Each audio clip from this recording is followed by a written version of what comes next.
Para el grupo de gente que organizamos esta jornada, es un placer tener este equipo de trabajo acá. Bueno, los voy a nombrar, pero después se van a presentar ellos. Tenemos a Ignacio Perfil, que él es un worker de la comunidad Utanecón, representante del pueblo mapuche.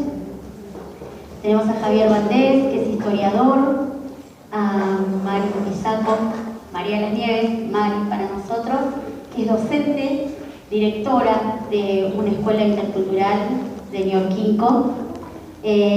Mora, ¿cómo estás? Ella es antropóloga, y también Alejandra Pérez y Mora Castro, que son antropólogas. Así que bueno, esperemos que esta jornada nos sirva para poder mirar las cosas desde otro lugar a veces, Pero bueno, yo quiero que nos centremos en ellos porque ellos tienen muchas cosas para contar, para decirnos y pero bueno, para aprender.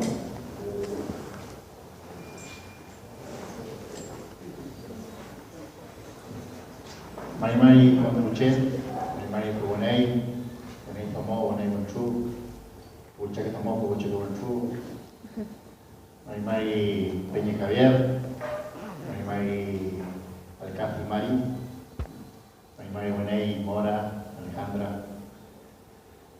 Fachante Kumeyantu, Fachante Kumekaun, Peomangin, Tefache Mapuchingen, Cheta Ui, Ignacio Placuri Winkatamun, Choque Brahmo Chetamun, Cheta Temun, Kupan, Los Chefutani Conmulei, Crulefo provincia, que fue el Mapu, fue el Chemitamin, un pan que penta y este.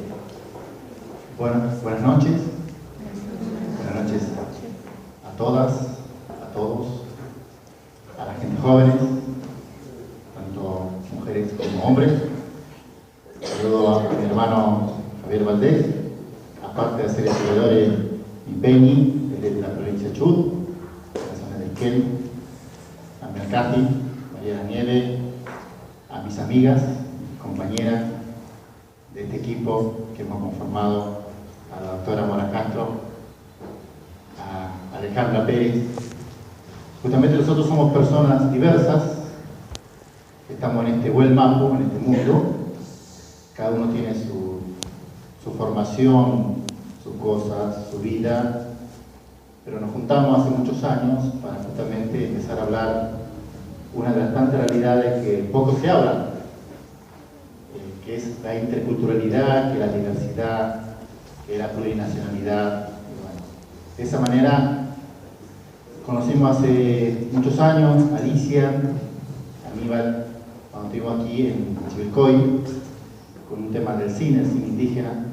También hacemos toda esa comunicación del cine y la comunicación. No somos actores, pero trabajamos lo que significa la plataforma comunicacional a nivel país, a nivel continental y a nivel mundial. Mi nombre es Ignacio Perfil, así estoy registrado en el DNI argentino, y en Mapuche Tucumán el nombre verdadero es Choyque Borrafilú. Soy nacido, criado y desarrollado en Milos, Tanecón, como decía Alicia. Vengo hoy de lo que se llama Futagunimapu del sur, ¿no? Venimos de allí, de lo que hoy es Río Negro, más específicamente de lo que hoy es el Bolsón. Pero mis ancestros eran de este espacio territorial, de aquí la zona de Tandil, Caruel, así que no me siento ajeno al territorio, soy parte de este territorio. Y agradecido profundamente por su presencia, y ojalá que esta jornada sea fructífera, sea fortalecedora, sea enriquecedora, y que ambas partes, nosotros esperamos llevarnos sus conocimientos, esperamos llevar sus saberes, y ojalá que también a ustedes les quede nuestro conocimiento y nuestros saberes. Así que dejo a mi Peñi y además la mía. Bueno, buenas noches, también aprovecho para saludar y agradecer el espacio, la gente, la presencia. Para nosotros es bastante importante, muy importante que ustedes estén acá, que nos escuchen y escucharnos. Como decía Ignacio, nosotros nos conocemos, venimos trabajando desde distintos lugares, de distintos aspectos, y con distintas formaciones desde hace bastantes años. Nos fue juntando no sé qué, pero nos fue juntando. Si bien yo soy de Esquel, Chubut, ¿sí? Estudié en Buenos Aires, me formé en Buenos Aires y por ahí eso es lo que nos hizo juntar con alguna de las chicas, alguna de las señoritas. Y después otra cosa que nos juntó fue el territorio, ¿sí?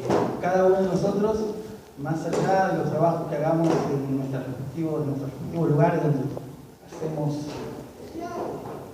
investigamos, trabajamos, estamos en constante movimiento, ¿sí? Vamos y venimos al territorio, como se dice, ¿no? Así que bueno, mi formación es historiador, ¿sí?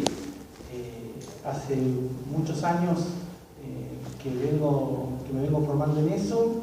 También hace muchos años que vengo trabajando con algunos grupos de educación mapuche, ¿sí? Ya sea con la lengua, la cosmovisión, y eso es lo más fructífero, más allá de la historia, más allá de la formación histórica, ¿sí?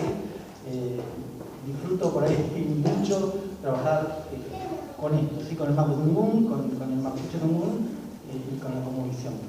Así que bueno, no me quiero extender y agradecer nuevamente y espero que sirva el encuentro para todos, ¿sí? Así que bueno, muchas gracias. Bueno, como dije anoche, esto de la práctica de la interculturalidad, Mari Huerquén, Mari Compuche, Incheta María Misaco Pinguén. Yo soy nacida y criada acá en Chivilcoy, Chivilcoy. Mi papá y mi mamá son martecacho, de Martacá. Tengo 4 hermanos, sobrinos, cuñados y 3 hijos. Ayer decía que bueno, que cuando por ahí me presento, eso es una de las cosas que el territorio me enseñó a decir qué es lo que, cuáles son las espaldas que uno tiene, ¿no? De dónde viene. Así que bueno, mi abuela divina, bueno, nuestra ascendencia mezclada. Y yo estudié acá, de maestra. Me formé en el Instituto de Formación Docente número 6, de acá de Chivilcoy. Me fui a trabajar al sur, tenía 21 años cuando me fui a trabajar. Así que bueno, y cuando llegué allá, bueno, eso, llevaba un montón de cosas que a los golpes fui desaprendiendo y aprendiendo, sí, tal cual, a los tropezones, y aprendiendo, digamos, otras cosas. Y en ese aprendizaje y en ese recorrer del camino, bueno, acá estamos. Creo que es eso lo que decía Javier, ¿no? El territorio, el poder hacer esta práctica de la interculturalidad, de hecho, que uno pueda encontrarse. Bueno, soy directora de una escuela intercultural en el territorio de allá de Río Negro. Así que bueno, por ahí estamos acá para contar algunas cosas de esa experiencia o de ese trabajo que se hace. Y también, como decían acá, tanto Javier como Ignacio, mi compañero,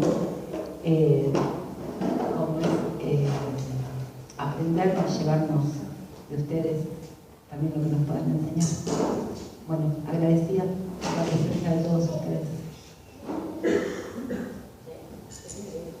Hola, buenas noches. Mi nombre es Mora Castro y también agradezco la invitación y la presencia de todos ustedes en esta tarde espantosa de frío y agua. Yo soy antropóloga de la Universidad de Buenos Aires, nacida y criada en Buenos Aires, compañera de Alejandra, no solo de aventuras sino además de estudio. Y cuando empecé a estudiar la antropología, uno empieza como a conocer distintas cosas nuevas, a abrirse un poco la cabeza, como cualquier estudio, ¿no? Pero la antropología puntualmente nos entrena para desnaturalizar las cosas que uno da por sentado. Y en ese camino de desandar cosas que uno da por sentado, como decía Mari, me empezó a interesar qué era esto de los pueblos indígenas y de qué se trataba, y quiénes eran, y qué cara tenían, y qué pensaban, y qué sentían, y dónde estaban. Y qué podía hacer yo en ese mundo diferente al mío y con algunas visiones contrapuestas a las que yo inicialmente tenía, y de repente me lo encontré el choque. Me encontré con una pared tremenda hace muchos, muchos años. Éramos muchos más jóvenes. Yo era más guapa, Choque no mismo que está ahora. Pero lo cierto es que el Choque, y en la organización que coincidimos, digamos, de trabajo de trabajo básicamente, me abrió la puerta concreta, hola, ¿qué tal? Te invito a conocer ese mundo, que yo me lo imaginaba, que yo lo rodeaba, que yo estaba ahí merodeando.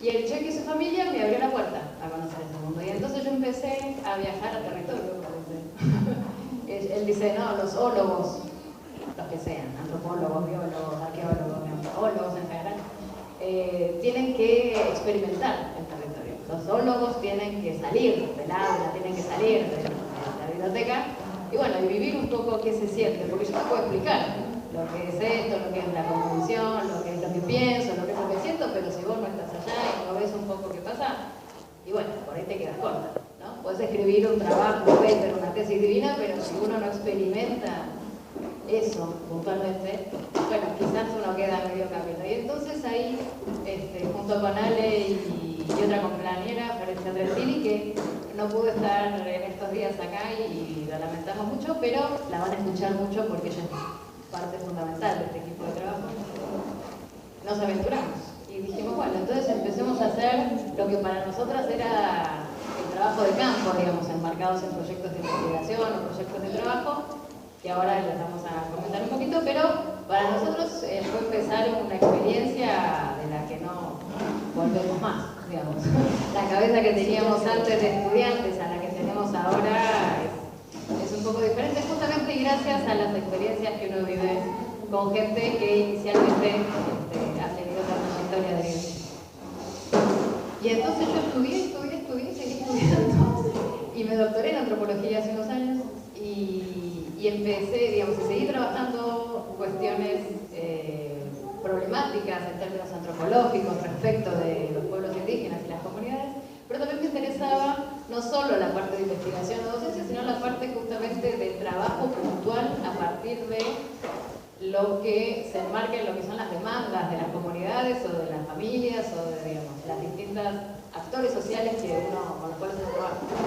Y entonces, aparte de plantear un proyecto, pedir algún financiamiento o intentar buscar algún marco institucional, de la mano del Choque, de su familia y de otras comunidades, empezamos a ver, digamos, de qué manera uno podía aportar desde lo que nosotros sabíamos, nuestra formación, en las cosas que por ahí le venía bien a la comunidad. No solo lo que uno planteaba desde afuera, sino desde adentro, que es lo que uno podía colaborar.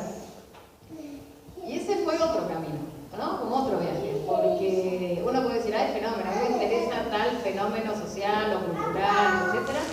Y de repente la comunidad decía, bueno, pero a mí lo que yo me gustaría saber es tal cosa. O si vos tenés acceso a algún documento particular, o si vos me pudieras ayudar a entender tal circunstancia. Entonces, ese trabajo intercultural, ese trabajo colaborativo, de muchos años de andar, digamos, en conjunto, nos ha llevado a lindos procesos y lindos resultados y un montón de trabajo por seguir, ¿no? Estos son, lo que les estoy contando, son la primera década, digamos, de trabajo y de amistad que nos vieron en un poco más de una década, no yo porque quiero un poco más, ¿no? Éramos niños. Y bueno, para terminar esta presentación personal inicial, bueno, nada, les agradezco nuevamente y les paso la palabra a Alejandra.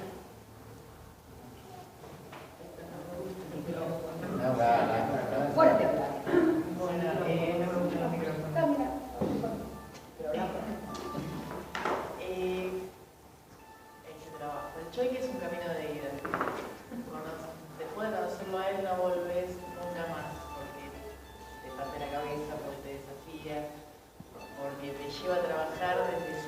fronteras con todo lo que vos traes en la mochila.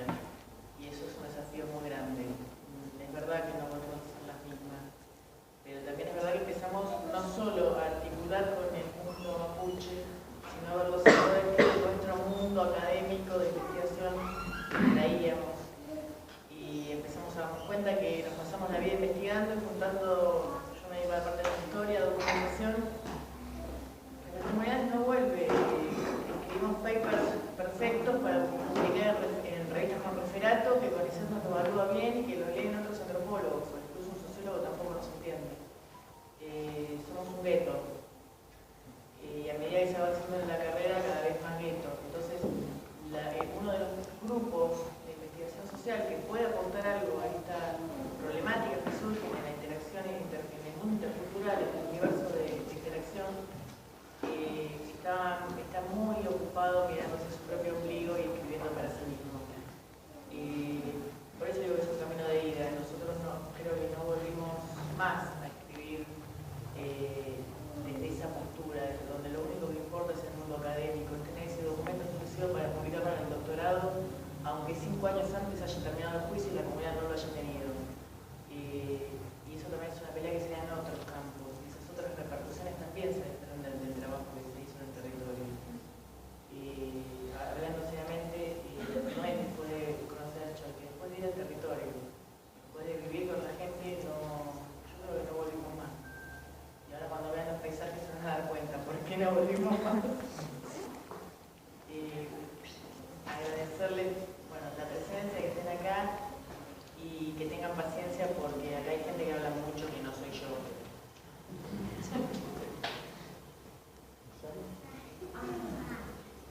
Me cambiaron la ficha.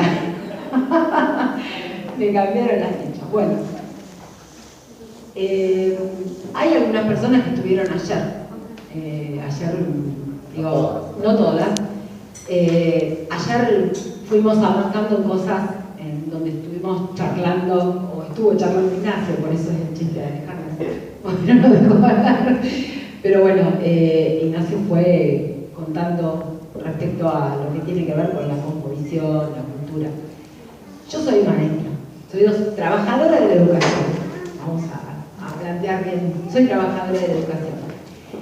Y lo que uno por ahí, o sea, lo que voy a plantear, lo voy a plantear desde el lugar, digo que desde donde me desarrollo en el territorio. ¿Por qué llegué al territorio? ¿Por qué fui? Y empecé a trabajar en ese espacio. Fui a trabajar ese espacio para laburar de trabajadora de la educación. Al primer lugar que voy es a una comunidad, que es la comunidad Cañumil-Sayhueque, allá por el año 1988. Yo llevaba en mi cabeza toda la formación, les contaba de acá del Instituto de Formación Docente, creía que iba a salvar a los mapuchitos. Esa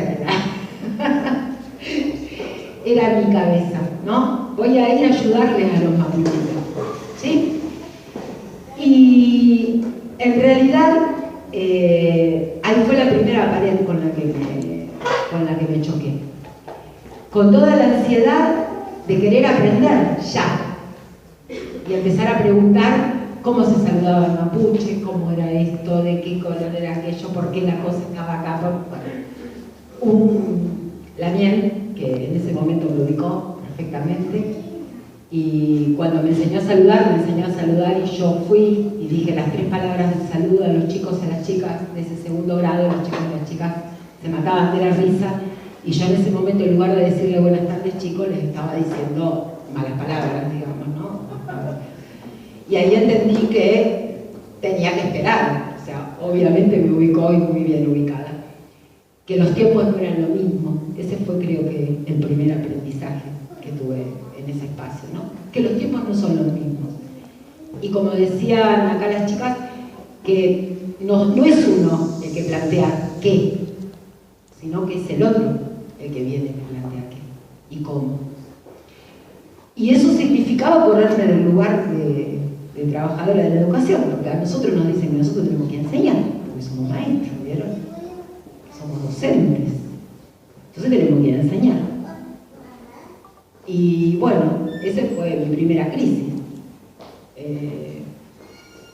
ver cómo me corría de ese lugar de enseñante y podía aprender y aprender con el correr de los años que la circulación de conocimiento y la construcción de conocimiento es conjunta con la comunidad, con los chicos y las chicas de la comunidad.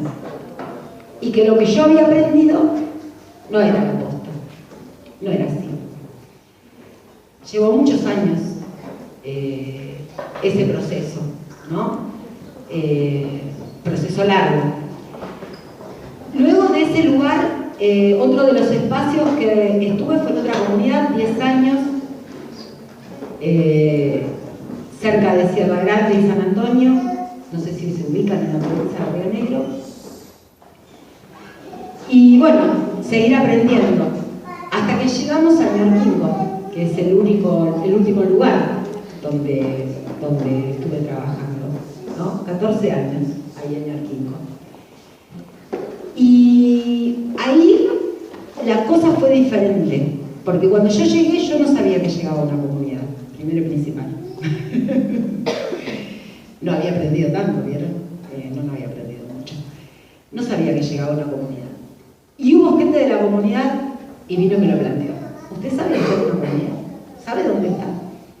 Y no, yo sabía que estaba en Ñorquinco, en la escuela 29. Entonces ahí lo primero que es esa escuela, y ahí están integrantes de la comunidad. Eso fue lo primero que me ubicaron de nuevo, después de muchos años me siguieron ubicando y me dijeron que bueno, que estaba en una comunidad. Y si yo sabía cuáles eran los conflictos que había en esa comunidad, ¿no? Muy poco sabía, muy poco. Eso fue en el año 2002. Y después otra de las fechas que fue terrible, terrible en ese año 2002, después de yo saber que estaba en una comunidad, llega el 12 de octubre y nosotros hicimos un acto para festejar el Día de la Raza. 2002. Y nunca me voy a olvidar, veo a la maestra de primer grado representando la llegada de Colón a América. Y lo pongo entre comillas, obviamente. Pero bueno, en ese momento se estaba representando eso. Y bueno, y estaba el chico disfrazado de Colón, los chicos disfrazados de nietecitos. Y dije, ¿qué estamos haciendo? Estamos en una comunidad. Ese fue otro gran clic. Sí, y a partir de ese año, del 2002, nos empezamos a preguntar cuál era el mandato que había tenido esa escuela en esa comunidad. Eso fue lo que nos empezamos a preguntar. Y lo empezamos a buscar. ¿En dónde? En el libro histórico, en la palabra de los ancianos, en lo que te contaba la gente, ¿no? Y bueno, y el mandato era claro. Una escuela que había sido creada en el año 1909. Primer maestro, llegaba de San Juan, es el nombre que tiene la escuela, Roberto Garro Vidal, sanjuanino, con todo el mandato sarmientino encima, el muchacho, ¿sí? Diciendo que llegaba a ese lugar, escrito en su primer informe del año 1910, que llegaba a ese lugar a llevar la luz de la civilización. Que llegaba a ese lugar para enseñarles a hablar correctamente castellano. Primer indicio de que en la comunidad, que la escuela tenía una mirada de que esos chicos y esas chicas no sabían el mapuzungún, que era una comunidad. Nosotros teníamos una palabra que después, aculturizada. Bueno, un error, obviamente.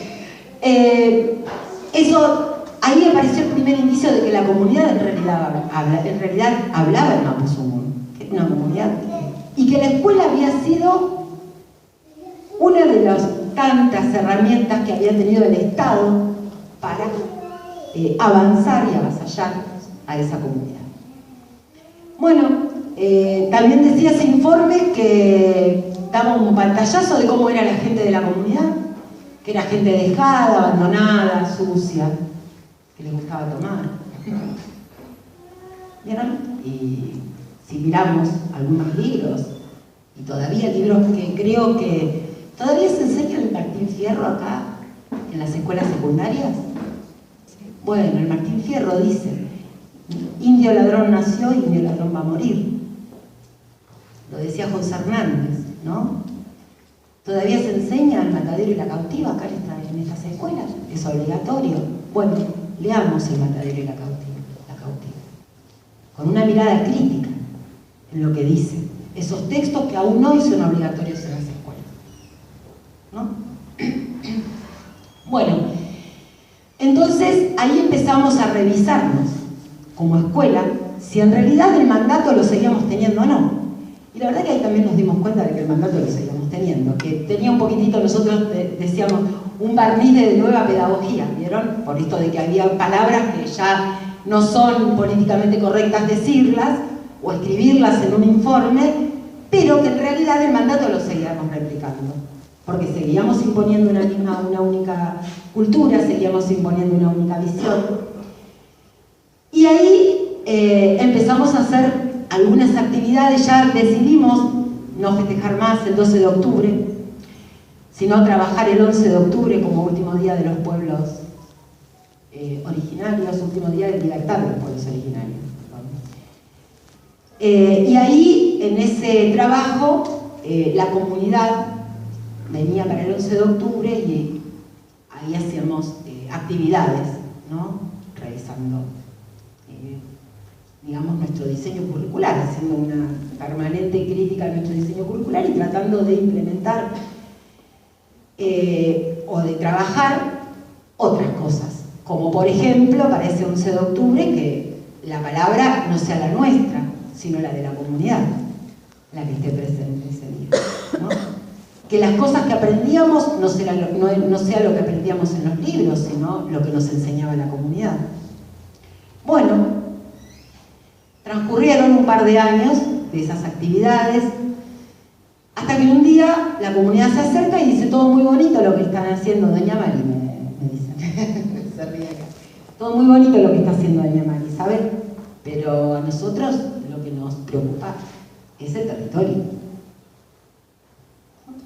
Muy lindas las actividades que estamos haciendo en la escuela, pero nos preocupa el territorio. Y en esa reunión que tuvimos, la comunidad con la escuela, la comunidad nos delinea el eje de trabajo de la escuela. Y el eje de trabajo de la escuela, que atraviesa todo nuestro proyecto educativo, es el territorio y su cuidado, el territorio y su resguardo. Bueno, y en esa, digamos, profundización de lo que veníamos haciendo y desasnándonos y golpeándonos porque muchas veces armábamos actividades y lo hacíamos a las apuradas, como vieron que los maestros tenemos eso de que todos ya, que estamos apurados porque el tiempo nos corre, porque tenemos que dar todos los contenidos, porque de la planificación. Bueno, nosotros también, a pesar de que no vivimos en una ciudad, igual nos corre el tiempo muchas veces, ¿no? Y ahí fue también otro aprendizaje. Nunca me voy a olvidar. No recuerdo, creo que fue para el 11 de octubre. Muy enojado, gente de la comunidad diciéndonos, bueno, pero a ver, esto se programa con tiempo, se habla con la gente. Para esto hace falta hablar y tener tiempo. Ajá. Bien, volvemos al principio. No había aprendido de que los tiempos eran diferentes. ¿Por qué planteo esto? Porque es muy difícil sacarse, digamos, esas matrices en donde uno aprendió, ¿sí? No solamente como trabajadora de la educación en el Instituto de Formación Docente, como aprendió también en su escolaridad, en su trayecto escolar, ¿no? Y en la sociedad donde uno se desarrolló. Yo nunca había escuchado acá de que acá Chivilcoy, digamos, podía llegar a ver, sí, que tenía nombre Chivilcoy, que el COE de Cagua, todo lo que quiera, pero bueno, ¿no? Bueno, y ahí empezamos a trabajar articuladamente acá con las compañeras y con el Choique, que la comunidad le pide que fortalezca la parte, digamos, de cosmovisión de la comunidad. por los conocimientos que tenía, que tiene, perdón. Y bueno, y ahí se empezó a hacer el trabajo articulado. Ese trabajo ya más planificado, en donde cada proyecto que cada uno de los compañeros, de las compañeras proponían, esos proyectos tenían que desprenderse del eje, de ese eje acordado con la comunidad. Y que los proyectos nosotros podíamos escribirlos, pero primero consultábamos cuáles eran las demandas o las necesidades de la comunidad. Y recuerdo que otra de las cosas que nos dijo en ese momento la comunidad fue que, además de preocupar del territorio, lo que ellos querían era que los chicos y las chicas de la escuela pudieran tener herramientas para defender ese territorio. La comunidad en sus principios, cuando es reubicada en ese lugar, porque era una comunidad también de la zona de Bahía Blanca, que fue, digamos, expulsada de su territorio y reasentada en la zona de Río Negro. Ellos tenían en ese momento, cuando llegaron, 96.000 hectáreas. En el año 1886, creo, 1884, 96.000 hectáreas. Y en la actualidad creo que tienen 28, ¿no? 22.000 hectáreas. Bueno, estoy dando mal con los números hoy. 22.000 hectáreas. Entonces, bueno, claramente ese territorio usurpado por privados, ¿no? Tenemos muchas usurpaciones de privados. En un principio los que llegaron y, digamos, usurparon ese territorio, fueron lo que allá en la zona, digamos, le dicen los turcos, pero en realidad era el comerciante, el mercachifle, que llegaba al lugar y se iba enriqueciendo con lo que vendía y con lo que escribía en la libreta. La mayoría de la gente no sabía leer ni escribir, y después terminaban debiendo el campo, obviamente. Ponían así el dedito y terminaban debiendo el campo, y lo digo entre comillas, ¿está claro? O sea, esto. Y entonces eran desalojados de ese espacio. Fueron desalojados con la connivencia del Estado, porque la mayoría de las veces, como cuenta la gente de la comunidad, dice, ellos te cuentan aún hoy, los ancianos, bueno, venían acá, había una fiesta en el pueblo, nosotros nos íbamos a la fiesta, nos ponían presos, y cuando volvíamos teníamos todo el territorio alambrado. Ya estaba todo alambrado. O iba a una fiesta, también una lamien contaba, mi papá no llegó el fin de semana y llegaron y alambraron. Y bueno, llegaron y alambraron, y cuando yo llegué a la escuela, que queda en el pueblo, que es la escuela donde trabajamos, mi papá estaba picando leña en la comisaría. Bueno, así, digamos, se fue usurpando el territorio. Entonces ahí la comunidad lo que plantea es esa necesidad de que los chicos y las chicas tengan herramientas para que en un futuro puedan defender ese territorio, ¿no? Que tengan las herramientas. Y bueno, el proyecto de la escuela se basa concretamente en eso. Voy a tratar de ser breve. Sí, ya me están diciendo así. Bueno, la parte de lo que es articulación la van a ir contando, creo que cada una de las chicas, en lo que es el trabajo que se fue haciendo con las diferentes, con la UBA, con la Universidad de Río Negro, con el Instituto de Formación Docente. Bueno, ahí las chicas van a ir contando. Pero una de las cosas que fue más complejo, y esto creo que lo quiero tirar como para que se lo lleven como pregunta, porque creo que acá hay muchos estudiantes de profesorado, ¿no? Hay gente que está estudiando, ¿no es cierto? Docentes, trabajadores de la educación. Bien. Concretamente es esto, en cómo la escuela, como instrumento del Estado, ¿sí? Porque esto también nos tenemos que hacer cargo, que somos un instrumento del Estado, que en su momento fue para y sigue siendo para. O sea, en eso tampoco tenemos que ser, digo, tan ilusos de que nuestro trabajo no es político y que nuestro laburo cotidiano en cómo elegimos un contenido, dónde nos paramos, cómo elegimos un texto, qué texto seleccionamos para que los chicos y las chicas lean, qué estrategias buscamos. Ese trabajo político, digamos, no es un trabajo, ¿cómo decirles? Que no tiene un impacto digamos, exactamente en los chicos y las chicas. Bueno, no es algo menor, ¿no? Y tampoco lo tenemos que ver como que es un laburo, bueno, yo voy con las horas y planifico y no tener una mirada crítica sobre lo que yo estoy manejando, que es la bibliografía, el lugar donde me paro. Y que bueno, que nosotros somos un instrumento del Estado y mientras tanto podamos tener una mirada crítica, nos podemos mover de ese lugar que detentamos de poder ahí adentro de las aulas o dentro de la, digamos, de la sociedad como trabajadores de la educación. Y poder desarmar ese lugar de poder. Y poder, digamos, armar esos círculos de conocimiento donde podemos aprender entre todos. Y tener una mirada crítica permanente a nuestra práctica, permanente esa mirada crítica.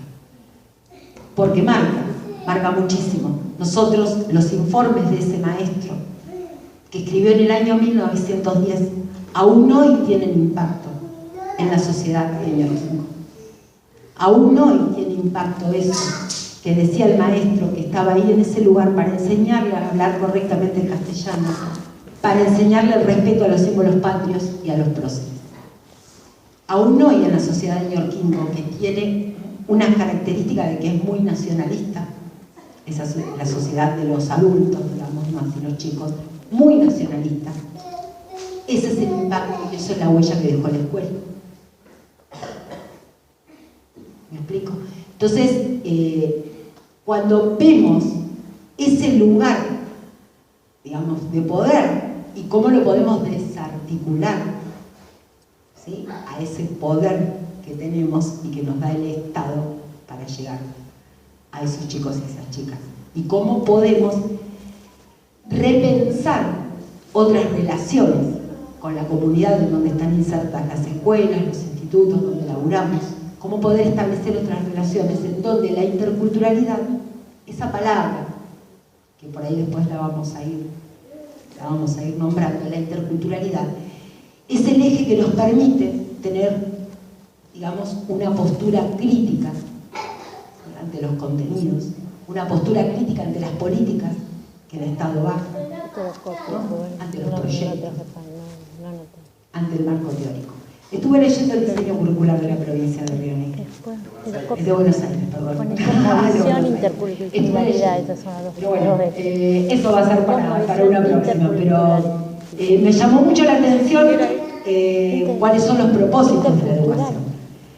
Ahí habla de que en la escuela debe ser la garante de transmitir la cultura.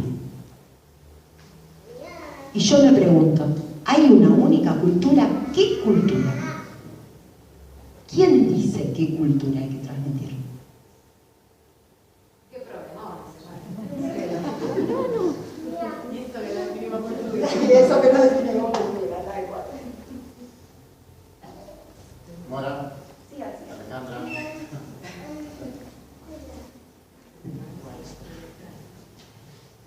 Yo también estuve mirando el diseño de cómo hacen las planificaciones y las programaciones y lo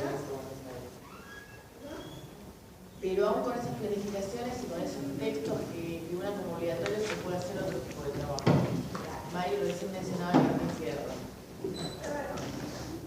Más allá de lo que diga José Hernández sobre el indígena, ¿qué nos está diciendo sobre el gaucho? ¿Y qué no nos está diciendo sobre el personaje del gaucho? El gaucho es el renegado, el que está solo, el que está al margen de la ley, el sujeto descartable en la pampa con tierra productiva. Y ese no es el gaucho que uno encuentra cuando va a los territorios. Muchos de los gauchos que uno encuentra son pobladores de comunidades que a lo mejor en su casa están solos, pero no están aislados, están articulados, hay todo un entramado social detrás que no siempre es visible. Y sin embargo los construimos como sujetos aislados y descartables. Entonces, me parece que desde empezar a cuestionarnos qué es lo que nos están contando cuando no nos cuentan el resto. ¿Por qué esa selección? ¿Por qué de esa forma? ¿Qué ideología hubo? ¿Por qué un texto que es de hace 100 años sigue imponiéndose en las escuelas? ¿Qué efecto tiene? ¿Qué efecto se busca que siga teniendo? Yo hago una historia y voy a los documentos. Ningún documento, ninguno, de la región donde yo focalicé una investigación, que es en Nahuel Huapi, ninguno figura como respaldo del relato que hay de la historia local. Ni uno solo. Nada de la historia local se desprende de los documentos. Es una novela histórica, lo que conocemos como la historia de la Norte Patagonia. Le faltan las florcitas en la tapa, nada más. Sin embargo, el relato oral de lo que le contaban los abuelos a los ancianos de hoy es siempre mucho más estrecha cuando le dicen los documentos. Desde una de las interpretaciones que se le puede dar, pero tiene respaldo en los documentos. ¿Por qué seguimos creyendo la otra historia? ¿Por qué seguimos creyendo lo que nos dicen en los libros y lo seguimos repitiendo? Y ahí es donde nos tornamos cómplices. Porque cuando uno ve que el general Villegas dice, los arrojé al oeste de la cordillera, no hay pueblo salvaje viviendo en territorio nacional. El territorio de la República se encuentra libre de esa lacra. Esa lacra. ¿Por qué después aceptamos que venga un antropólogo, porque estudió en la universidad, que además es oriundo de Jacobasi, y nos dice, no, son chilenos? Y todos repetían, y en Patagonia lo siguen repitiendo, los mapuches son chilenos. Y en los documentos no hay respaldo. Los hallazgos arqueológicos no respaldan esas hipótesis. Pero sin embargo, evidentemente hay un sector de primeros pobladores, muy encomillado y con títulos de sendas extensiones territoriales, que son beneficiados por la teoría de que el mapuche es chileno, más desde 1994. Porque si son chilenos no son preexistentes, si no son preexistentes no pueden reclamar territorios. Por ende son nuevamente descartables. Entonces, más allá del indígena, más allá del gaucho, más allá del gringo, en la región también hay mucho antecedente, pensemos qué tipo de sujeto estamos moldeando. Lo construido ya está. ¿De qué forma lo estamos atacando desde que ingresa al colegio? ¿Y cómo le estamos moldeando ese pensamiento que trae? Demostrándole que todo lo que él trae no existe. Todo lo que él trae lo tiene que estar en la puerta y cambiar el maletín. Hay muchas imágenes de cómo nos explotaron, pero bueno. Tiene que dejar todos sus saberes en la puerta del colegio para repetirnos lo que después nos repitieron a nosotros, y que sin creerlo, porque muchas veces sabemos, es decir, hay un indicio de que la historia no cierra por ningún lado, de que la historia fue escrita, la que leemos todos los días en la década del 20, y que fue cerrada con un broche de oro donde todo parece encajar, pero no encaja, porque no hay correlato con nada. Y sin embargo lo seguimos repitiendo en las aulas. Y cuando vamos con otras teorías y le decimos a los chicos que critiquen lo que están leyendo, no se animan, por todo lo que hay anteriormente. ¿Qué pasa cuando le mostramos a los chicos un documento donde, por ejemplo, Pascasio Moreno dice estos indios roñosos, asquerosos, repugnantes, que gozan de buena salud a pesar de la mugre, etc.? ¿Qué sienten ellos? Pero ¿qué sentimos nosotros sabiendo que Pascasio Moreno estaba casado con un indígena? Y esa parte no nos la cuenta. Entonces, ¿de dónde está parado? Porque lo escribió justo antes de reivindicar las 3 leguas que reivindica la persona de Nahuel Huapi. Pues también sería interesante saberlo. ¿Qué red de intereses hay alrededor de las personas que produjeron toda esa literatura? Eso como docente me parece que es fundamental que lo averigüemos. No es lo mismo aconsejar un texto de la editorial de Z o de otra. No es lo mismo, porque los contenidos no son diferentes. Y si sabemos que estamos condicionados por una estructura escolar que se planificó en en 1880. Bueno, veamos cómo se elude, me parece que ese sería el reto, y se puede decir otra cosa con el Martín Fierro. ¿Y desde dónde se puede decir otra cosa? Desde la práctica cotidiana. Desde lo que ustedes acá es una zona productora, ¿o no? Hay gaucho. Algunos viven solo en el medio de la nada, renegado, con la China encerrada en el rancho. Yo sinceramente hasta ahora no encontré ninguno de un territorio. Entonces, sí, veámoslo, pero si como un relato que hay otros campos, no defendamos el modelo del poblador del campo así. Porque sinceramente les están pudriendo la cabeza a los chicos. Y cuando son chicos de comunidades mucho más. Hay textos de décadas enteras que desarrollaron ideas fascistas en la cabeza de los pibes. Y esos chicos también tuvieron acceso a espacios que les permitió diseñar otra bibliografía. Bueno, empecemos a cuestionarlo. Esto se empieza a modificar desde el día a día. Y desde la experiencia, confiemos también en nuestro sentido. ¿Dónde estamos parados? ¿Por qué y para qué? ¿Por qué ingresé al profesorado? ¿Por qué desde la materia que me toque dar o desde la escuela primaria, educación inicial, quise estar acá? Y me parece que esas son las maneras que estoy teniendo. Y es verdad que son explotadores, pero bueno, no son tan malos.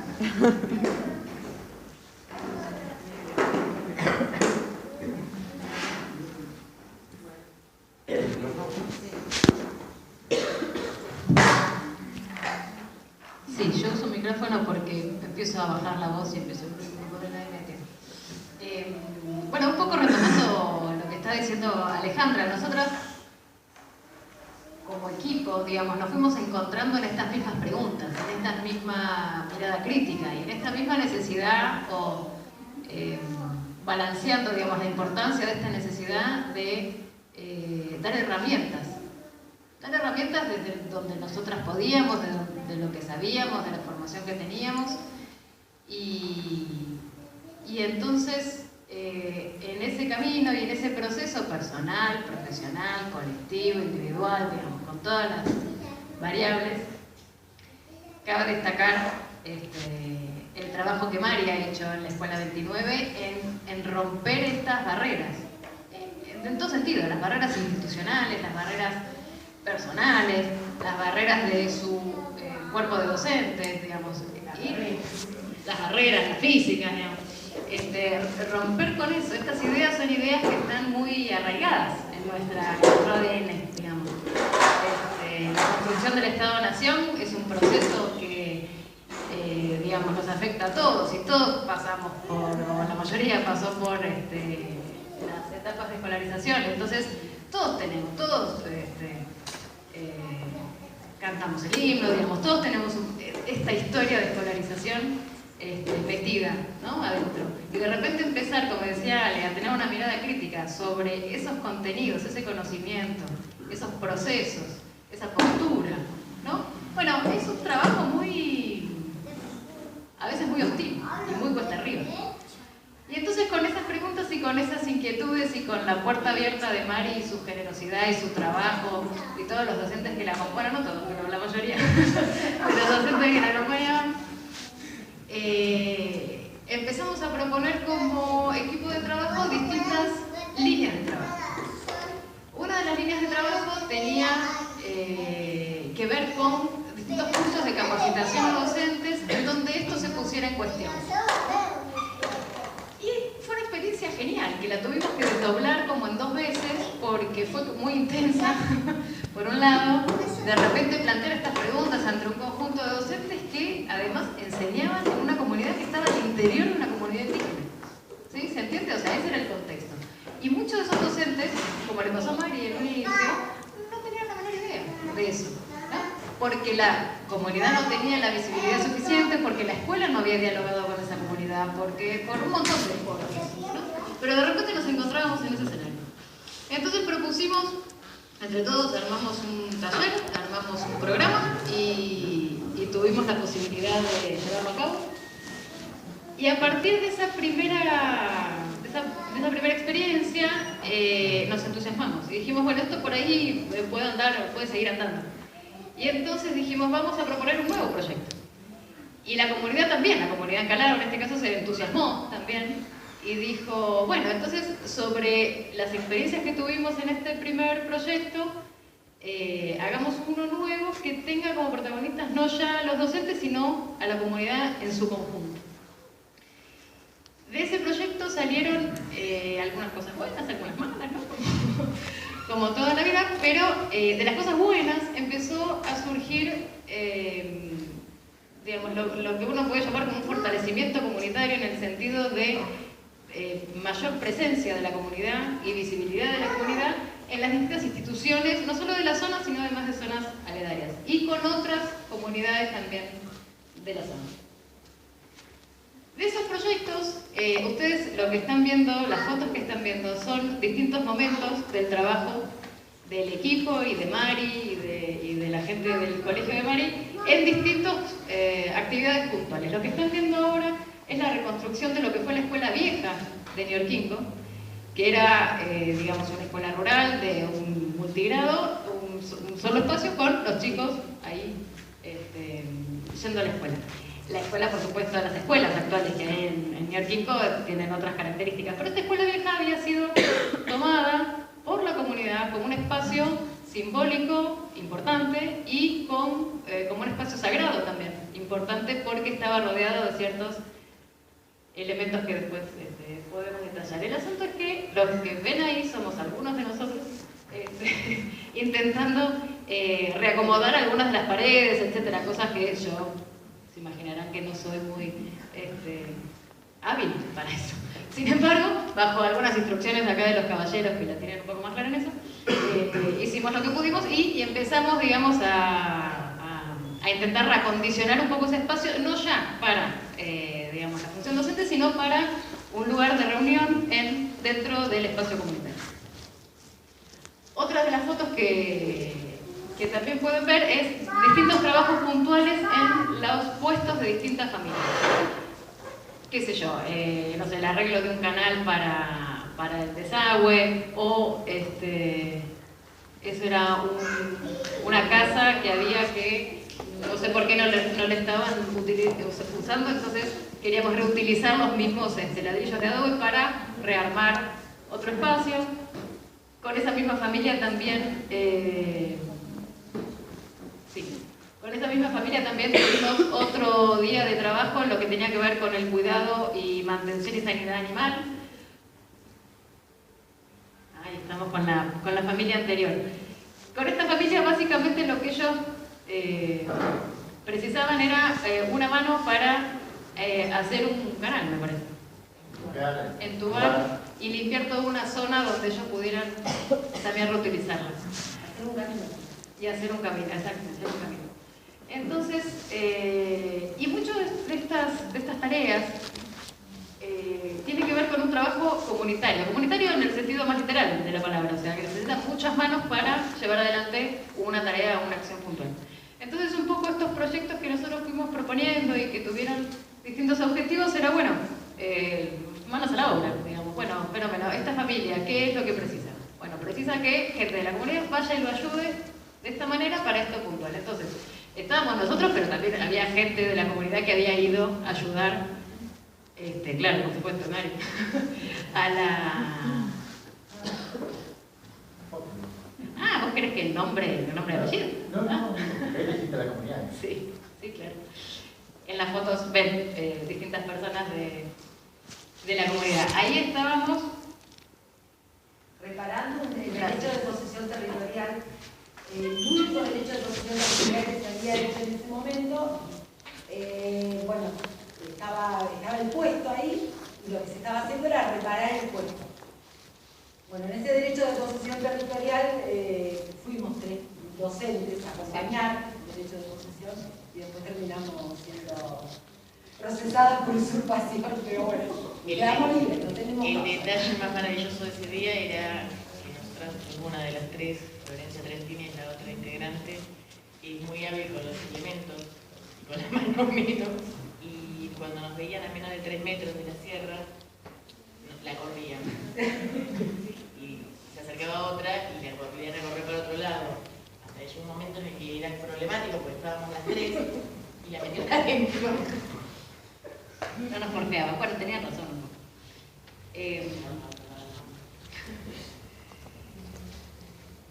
Bien, estas imágenes que ven ahora es una reunión comunitaria en otra parte de la comunidad que se llama Arroyo de las Minas, en donde, bueno, de a poco, digamos, Ahí en ese lugar tiene propiedad con Leu. Ah, sí, sí, esto es importante. Exactamente. Una de las cosas, digamos, que a nosotros nos interesaba era, digamos, ir conversando con las distintas familias de las distintas áreas dentro de la comunidad Callao para conversar sobre distintas cosas, digamos, distintas necesidades, distintas propuestas, distintos esfuerzos, ¿no? Distintos apoyos, digamos, qué es lo que nosotros podíamos hacer, que desde la institución escolar se podía hacer, que desde otras instituciones se podían hacer, los aportes que podían tener las familias, las ideas, digamos, qué necesidades, etc. Entonces, lo que hicimos durante un tiempito fue justamente intentar conversar con la mayoría de las familias de la comunidad. En este caso, Arroyo de las Minas es una zona que queda bastante lejos de lo que es el centro de Ñorquín. Entonces, ahí nos fuimos, una tarde, a conversar un poco, por eso ven por ahí como algunos papeles, algunas cosas, que es justamente el acuerdo de esas familias en la continuidad del proyecto que veníamos llevando a cabo de no solo de interculturalidad bilingüe, sino también, digamos, de los otros proyectos más manos a la obra, digamos, de los que estábamos conversando. Bueno, este es el puesto, como decía Mari, de posesión territorial, digamos, dentro de ese territorio que estaba en disputa. Y la foto que está abajo a la izquierda es en el momento del juicio. Mari, no sé si quieres contar algo puntualmente. Sí, ahí en ese juicio, bueno, estuvo el testigo Ignacio, que fue uno de los, digamos, de los testimonios más determinantes en ese momento, que yo, porque no era concretamente, ahora que recuerdo, no era de ese territorial, era del anterior. Claro, era del mismo espacio territorial, pero de digamos, un puesto que habían hecho anteriormente y que luego lo habían desalojado. El juicio era completamente sobre ese espacio, entonces yo podía ser testigo, ya había estado, digamos, era usurpadora de esto. Para decirlo concretamente. Entonces, en ese juicio, lo que estuvo bueno es que el juez reconoce la preexistencia de la comunidad. El juicio lo gana la comunidad y reconoce la preexistencia en el territorio. Fue también un juicio que marcó, digamos, una impronta por ese reconocimiento de la comunidad. Sí. ¿Quién te acusa vos? El que había comprado ese lugar, el privado.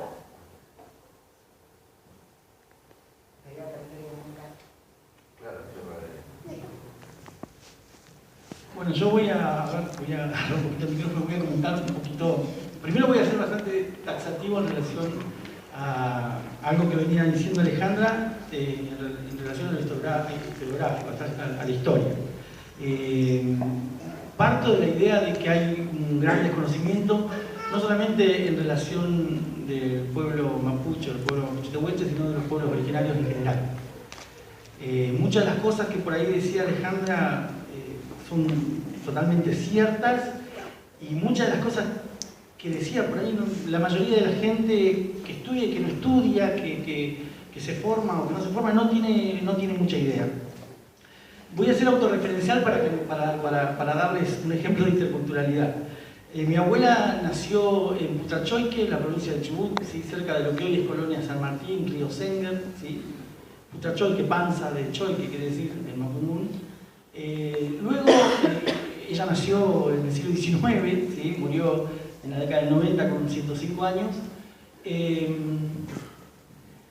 De Putrachoique se la llevaron a lo que es Nihuel Nyou, ingeniero Yacoasi, con el nombre de Huinca, ¿sí? Se la llevaron, digo, porque se la llevaron, le pusieron un nombre y un apellido turco, como decía recién Mari, que en realidad son sirio-libaneses, la mayoría de los turcos que andan allá. Se la llevaron a ingeniero Yacoasi, por esos andares llegó a Esquel, de Esquel pasó al territorio de Palena, Chile hoy en día. Es decir, que yo tengo un poco de ascendencia, de hecho tengo tíos argentinos y tíos chilenos, por estas cuestiones de los problemas limítrofes que se dieron en determinados momentos de la historia, donde mi abuelo tuvo hijos que los radicó de este lado y de aquel lado. Mis tíos menores son chilenos, mis tíos mayores son argentinos. Y esto en relación por ahí a lo que decía Alejandra, el problema de la nacionalidad o qué eran los indígenas. Bueno, ese es un ejemplo claro de interculturalidad. Yo nací en Esquel, me crié en el pueblo con apellidos como Prafil, como Quiñanao, como Curumil, ¿sí? Que cuando era chico no tenía ni la menor idea, ni tenía la menor idea de dónde era mi madre. Mi madre nació en un pueblito que se llama Carrelufú, que está en el límite con Chile, ¿sí? Nosotros en Esquel estamos a 100 kilómetros de Chile. Y no entendía nada, no sabía que después con el tiempo aprendí, ¿sí? Pero fui a una escuela, la escuela número 24 provincial del Jorge Luis Fontana, ¿sí? Que Alejandra debe saber bien quién fue Fontana, que participó dentro de la campaña del desierto, fue parte de los que extendieron el territorio de Chubut del este a oeste, ¿sí? Con la colonia galesa. Y en esa escuela iban todos. Allá le decimos paisano, ¿sí? O le dicen indio directamente. Y así fue creciendo y así les estoy mostrando cómo uno vive y uno interactúa en espacios interculturales sin saberlo muchas veces. Luego llegué a Buenos Aires y en la universidad me formé y empecé a indagar, me interesó, ¿sí? Y la primera vez que llego a una comunidad, por ahí después Ignacio le va a comentar qué es una comunidad, porque por ahí nosotros hablamos de comunidad, de Lofche, y por ahí no se sabe mucho qué es una comunidad. La primera comunidad estaba a 15 kilómetros de mi pueblo, ¿sí? La comunidad Nahuelpam. Que cuando yo era chico lo único que sabía era que cuando los indios, como decían allá, hacían camaruco, que es una ceremonia, ¿sí? Camarucún, Criatum, cuando hacían camaruco llovía. O los indios están haciendo camaruco para que llueva. Esa es la idea, la concepción que tenía todo el pueblo, no lo estoy criticando, es decir, esa es la concepción que se tiene hasta la actualidad casi, ¿sí? Y hago un paréntesis, hace un ratito también Mari hablaba de cómo le sacaban la tierra a los paisanos, a los mapuches, o a los mapuches de Huelche de la zona, lo siguen haciendo, ¿sí? Lo siguen haciendo, con otros modos, con otras formas. Recién Ignacio habló de Lewis, yo puedo hablar de Benetton, ¿sí? Que está muy cerquita de Esquel, y con conflicto con otras comunidades. Así que bueno, ejemplos tenemos miles, ¿sí? ¿Y qué es lo que aflora en general, tanto en el sistema educativo? El desconocimiento, ¿sí? La mayoría de la gente, de las instituciones, no sabe que hay más de 30 pueblos originarios, ¿sí? Que hay más de 10 lenguas que se hablan, que hay lenguas que están en decadencia, hay lenguas que se están fortaleciendo. Ni siquiera sabemos los nombres, digamos, de los pueblos originarios. Cuando yo digo Aoniquén, Aonicayen, ¿sí? Mucha gente no tiene ni la menor idea. Estoy hablando de los tehuelches, claro. Cuando hablamos de los Sheknam, Haush, estamos hablando de la zona, ¿sí? Esas cosas que en la escuela, porque tengo la práctica, en la escuela muchas veces no las tomamos, ¿sí?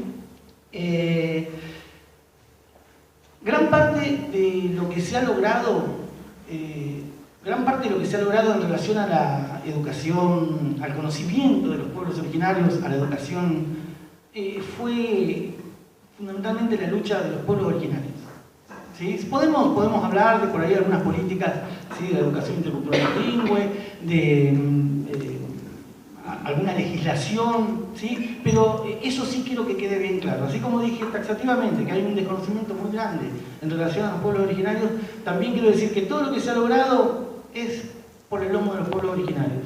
Si bien después, o quizás ya en algún momento lo ha dicho Ignacio, se pueden tener aliados, se puede trabajar con la universidad, se puede trabajar con ONG, se puede trabajar con la iglesia, se puede trabajar con todo, ¿sí? Pero lo que se ha logrado porque los pueblos originarios lo han alineado, y eso es un caso, digamos el caso de la Escuela 29 de Mari lo dio muy claro. Así que bueno, yo lo que les comento es, más allá a partir de mi trabajo de historiador, es que la historia por ahí se plantea como algo que está alejado, ¿sí? Algo alejado de nuestro tiempo, ¿sí? Si ustedes se detienen un poquito, indagamos un poquito en documentos, en archivos, y si vemos las problemáticas de hoy, van a ver que la historia tiene un papel fundamental, un rol fundamental. Nuestro rol como historiador por ahí es tratar de mostrarles a ustedes, y que ustedes también sean el canal para mostrárselos a nosotros, de que la campaña del desierto, por ejemplo, tiene una actualidad hoy en día. Es decir, no es algo que pasó en el siglo XIX, quedó allá. Lo que pasó en aquel momento tiene incidencia actualmente en las comunidades, en el territorio, en la lengua, en la cosmovisión. Los problemas que por ahí suscitan en las comunidades, o sea, en las comunidades, tienen que ver con aquellas acciones que se desarrollaron en el siglo XIX. Es decir, no me vengan a cortar la historia. Es decir, lo que pasó, Roca quedó allá, Rosa quedó allá. No. Lo que pasó allá tiene que ver con esto.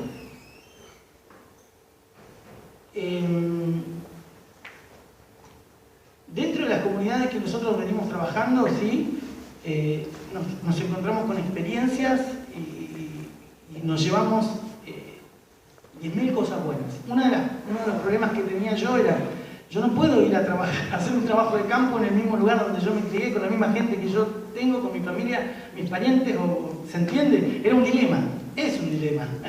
Y muchas veces me hizo trabajar por ahí de forma mucho más anárquica que las chicas que son, ¿sí? Mucho más anárquico, mucho más solo. Y lo que sí aprendí en relación a ellas y en relación a Ignacio, es que por ahí a veces sirve buscar aliados, por ahí a veces sirve decir, bueno, vamos más allá de que no quiera o no me guste, vamos a intentar por este lado, vamos a intentar por el otro. Si no, como decía Alejandra hace un rato, si nos quedamos en la biblioteca, somos ratones de biblioteca, escribimos un paper y listo, pero no, ¿sí? Lo bueno, lo que estamos planteando nosotros es que esto se revierta. Es un granito de arena pequeño, pero en relación a los pueblos originarios hay mucho por saber, hay mucho por conocer, pero porque nosotros tenemos que conocer también. Digamos, los pueblos originarios tienen muchísimo para dar, ¿sí? Así que bueno, después por ahí, una de las cosas que me especializo, o que me fui especializando, fue en campaña del desierto, pero también fue en el territorio de la comunidad Nicón, que no voy a hablar yo porque está el Huerquén, ¿sí? Huerquén de la comunidad Nicón, el Huerquén del Parlamento Mapuche Río Negro, que por ahí lo puede hacer mucho mejor que yo. Pero, así que bueno, yo lo que digo es eso, taxativamente digo que hay un desconocimiento y que tenemos que abrir un poquito más los oídos y la vista y mirar mejor. Vamos a descubrir un mundo riquísimo, ¿sí? Que nos va a servir, si ustedes son futuros docentes, son profesionales de educación, va a servir. A veces a nosotros nos da un poquito de escozor escuchar determinados relatos, determinadas interpretaciones en relación a los pueblos originarios.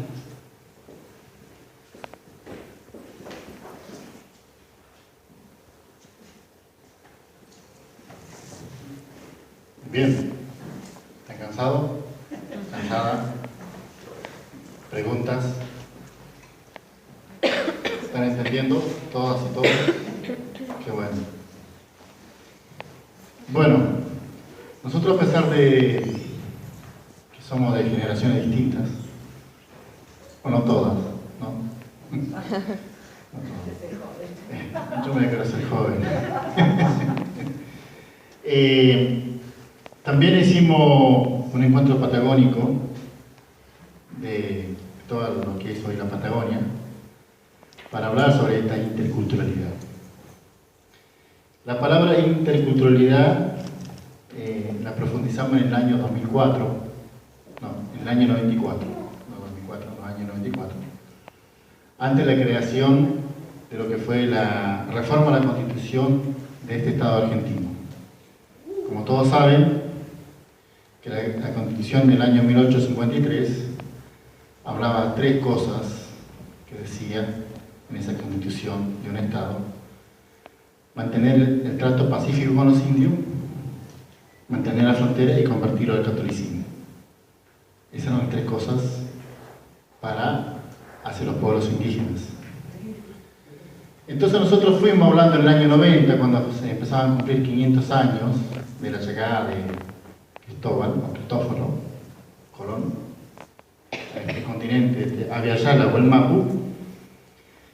Fuimos viendo de que deberíamos conversar con la sociedad, deberíamos charlar con la sociedad, deberíamos acercarnos a la sociedad.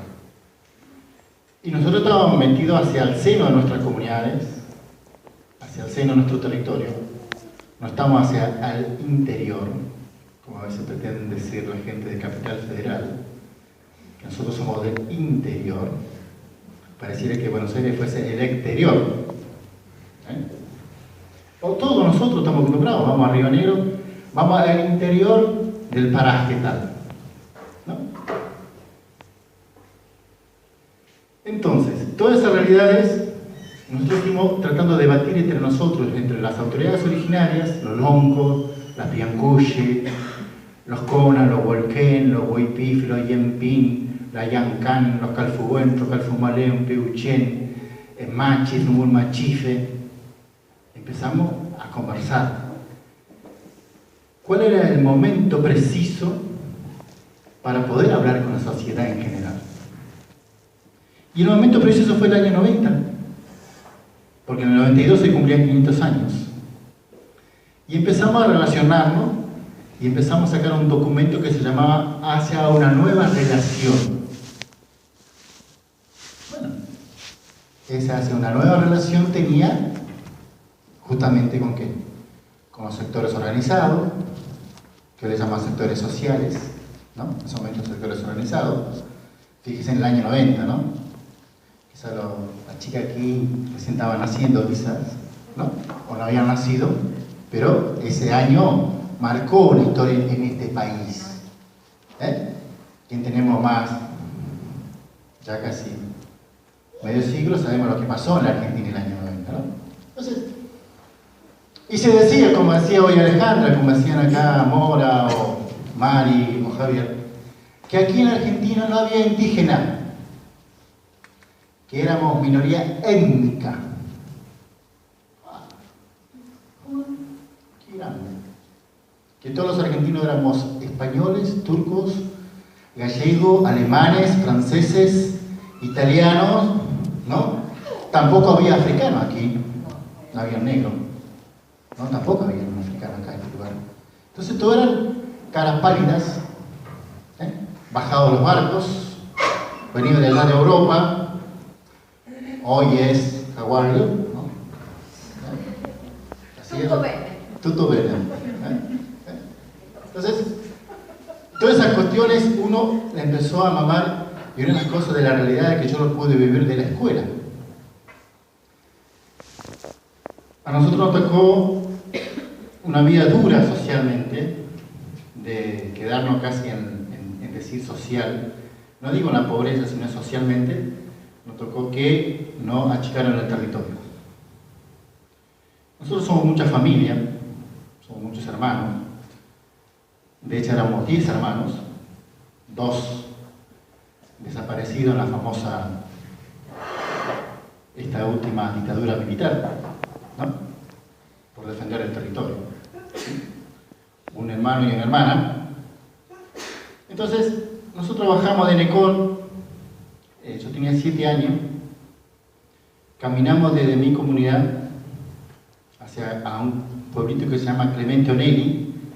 ¿Se acuerdan la famosa propaganda telefónica en el año 92, 93. Vieja, aquí no sabés de dónde le estoy hablando. Ese hoy es Lonco, el Lonco Sabino Morales. Pero le estaba haciendo la propaganda a la multinacional, que era de España, Telefónica, ¿no? Entonces, de ahí bajamos nosotros caminando, hicimos 2 días caminando, como podíamos, con mi madre, con mi tío, y llegamos después hasta Jacobasi. Antes de llegar a Jacobasi, recuerdo un lugar que se llama El Empalme, que es donde sale el tren grande hacia Bariloche y la Trochita hacia Esquel. Por eso la Trochita no sale hacia Esquel, sino que está en Jacobasi, ¿no? Ahí estaba la gendarmería y nos paró. Nos hizo bajar todas las cosas, nos hizo tirar en el piso y nos revisaron. Entonces, desde ese espacio uno dice, bueno, ¿cómo podemos dialogar con la sociedad? ¿Qué podemos entregar a la sociedad? ¿Será bueno conversar? ¿Será bueno acercarse? Y uno viene con toda esa timidez, no vergüenza, sino timidez. ¿Qué van a pensar de nosotros si nosotros no sabemos hablar bien castellano? Nosotros hablamos nuestro idioma. ¿Y qué van a pensar si no nos van a entender? Yo cuando fui a la primaria, yo tengo 2 anécdotas que les voy a contar. Una que fue cuando fue el enfermero, yo tenía 4 años. Un enfermero llegó con una moto a mi comunidad, a Futanecón. El ruido de la moto nosotros no hizo que nos vayamos a la casa. Los niños dispararon. Y llegó ese hombre, así todo de blanco, como los enfermeros de antes, todos de blanco, y para nosotros llegó el Pulahuanchú, el hombre blanco. Por supuesto, nosotros queríamos querer tener contacto con ese hombre blanco, no queríamos saber nada. Fíjense que yo tengo abuelos que le cortaron la oreja, tía que le cortaron las tetas, ¿no? Otro que le cortaron la lengua. Entonces, veníamos a esas cuestiones muy fuertes en nuestra familia. Entonces,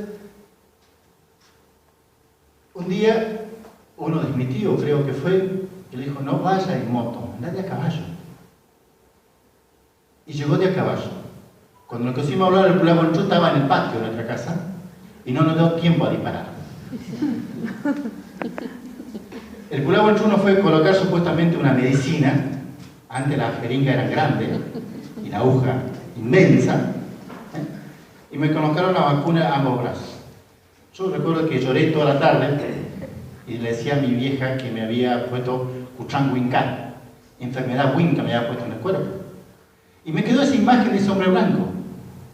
Cuando llegué a Jacobasi, mis hermanas, mi hermana mayor sobre todo, que es insistente, que la conoce a Teresa, que tiene que estudiar, que tiene que estudiar, que tiene que estudiar. Yo no sabía para qué quería estudiar, pero bueno, había que estudiar. Había que ir a la escuela. Me anotaron en la primaria en los 134 y allá me llevaron.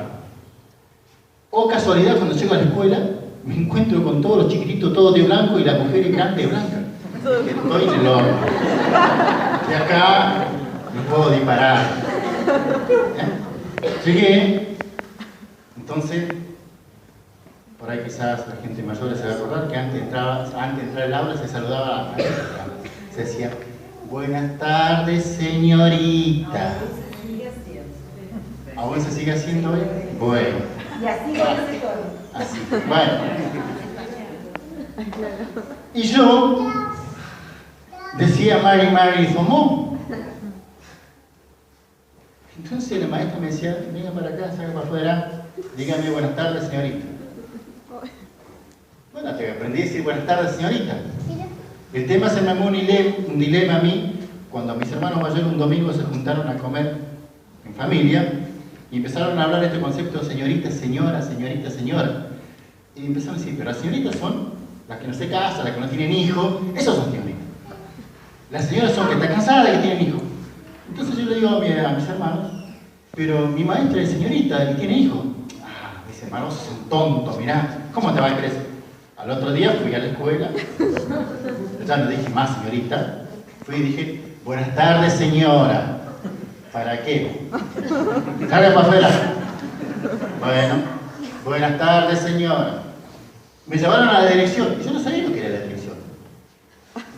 Me llevaron a la dirección y dijo, mire para allá, para el fondo. en la pared, y yo me quedé ahí mirando. Yo dije, bueno, qué lindo que estar en la dirección mirando hacia la pared, ¿no? Sí.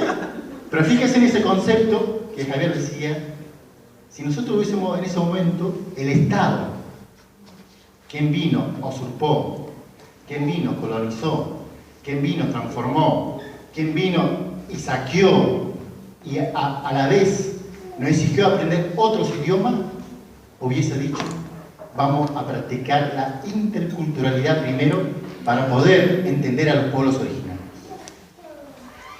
Entonces, nos vimos en esa obligación de aprender hacia a lo porrazo. Esto no fue nada. Antes que desaparecieran mis hermanos, que fue en el 78, estaba el Mundial. ¿Se acuerdan del Mundial 78? Bueno,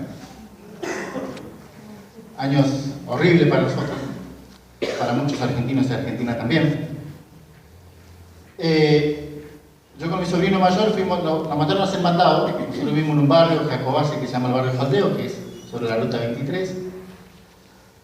Ahí nos quedamos nosotros y teníamos que hacer un mandado. Así pasaron Mallín, que serían casi 20 cuadras, para llegar a la primera defensa. Y nos mandaron a la tarde. Nosotros íbamos jugando con mi sobrino, que se hacen unos chistes, jugando, tirándonos de todo en el caminito.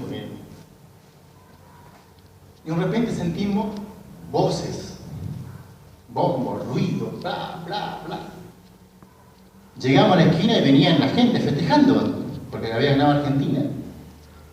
Y nosotros pegamos la vuelta y nos fuimos. Rajamos a la casa de vuelta. Vimos el brujo para nosotros. Entonces después llega mi hermano, dice, pero vos sos tonto, ¿cómo se ve a Argentina? Y yo que sabía que se había ganado Argentina, no se había ganado Argentina. No tenía ni noción lo que era un mundial. Estoy hablando del 78.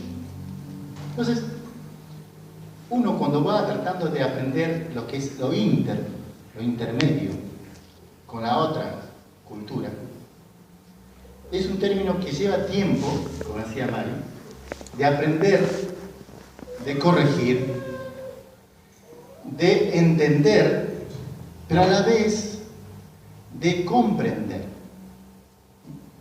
Esa comprensión que no solamente debe ser qué linda la cultura originaria. No.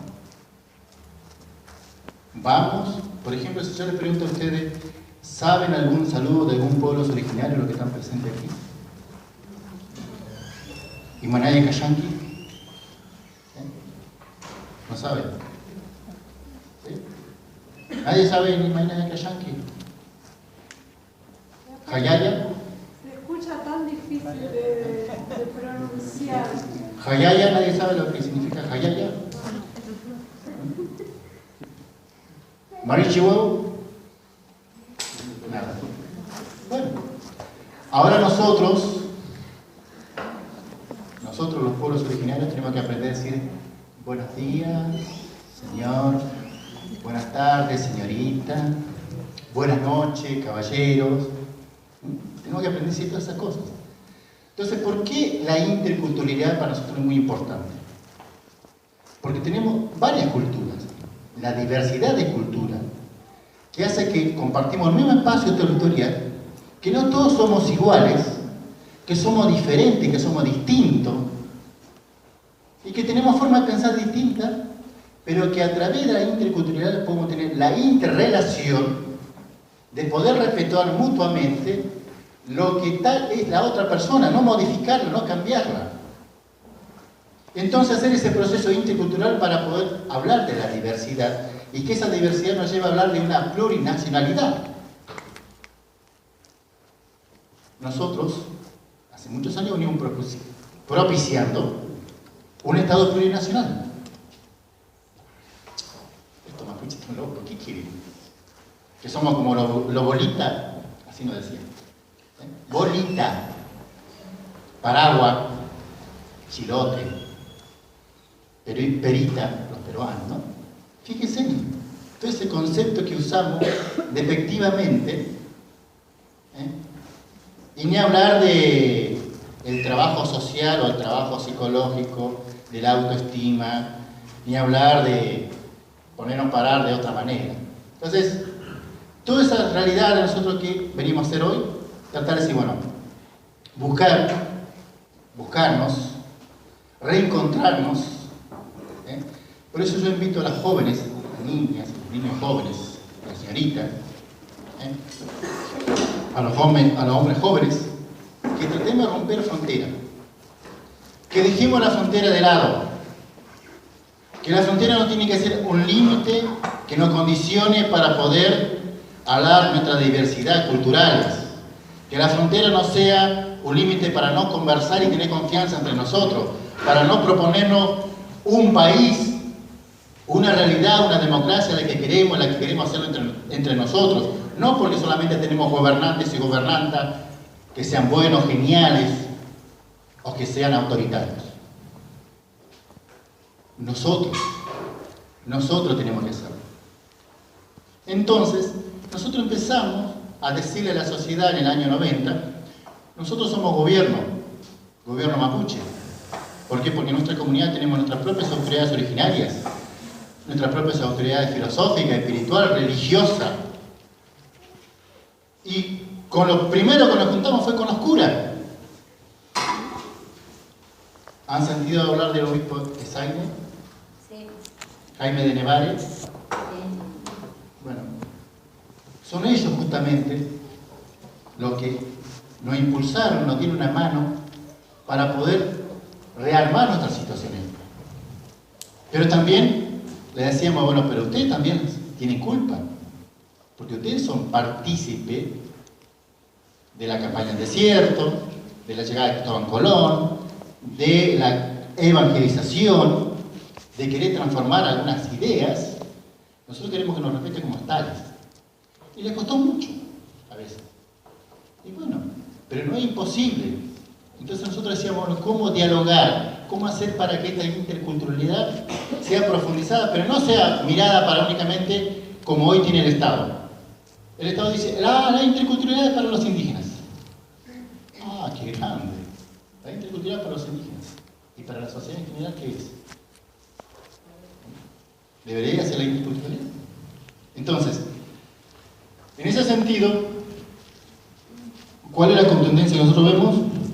Por ejemplo, quiero llevarle a la realidad actual de Milov. Este es el espacio territorial que antes teníamos nosotros hasta 1935. Y el último espacio fue en el 1969, 73 y 74. Este espacio territorial está reconocido con 100.000 hectáreas. Ah, pero la antropóloga. A ver cómo se maneja esto. Ah, esta es. Ah, qué grande, ¿no? Qué bárbaro. Bueno, todo esto lo que ven acá es el territorio ancestral de nuestro LOF. Y todo lo que ven acá en rojo es el territorio actual. De 100.000 hectáreas, hoy actualmente tenemos 12.555 hectáreas. O sea que hay un 78% que perdimos. Y esto está relevado bajo una ley nacional que es la 2660. Y justamente esta ley fue dictada en el año 2006, en el auge de lo nacional y popular, de la década ganada, de todas esas cuestiones que se dicen, reivindicaciones de derechos, que está bueno, nosotros respetamos, pero ningún pueblo es originario, ni los 38 pueblos originarios, ninguna comunidad, hoy actualmente podemos tener un título comunitario bajo esta ley. Fíjense, pasamos 10 años. 10 años que todos los años eran presupuesto del Estado. Ese presupuesto fue usado en las cuestiones, algunas con las universidades. En las universidades hacían contrato tercerizado. Entonces, ¿qué nosotros le llamamos a decir? Bueno, ¿cuál es llamado a decir, bueno, cómo podemos ver esa realidad que sea más en el sentido que no solamente sea un lema de una década ganada por los nacionales populares, que uno no está en contra de los nacionales populares, pero si es un nacional popular, hay que hacerse cargo que hay una política de Estado que no quiere reconocer justamente en la agenda pública del Estado a la política de los pueblos originarios. Y hoy estamos peor, porque ellos nos están entregando un proyecto de código de tierras fiscales, con abrir las puertas a todas las empresas. Nosotros tenemos, fíjese, tenemos un presidente empresario, elegido por el pueblo, pero tenemos un presidente empresario, el ingeniero Mauricio Macri.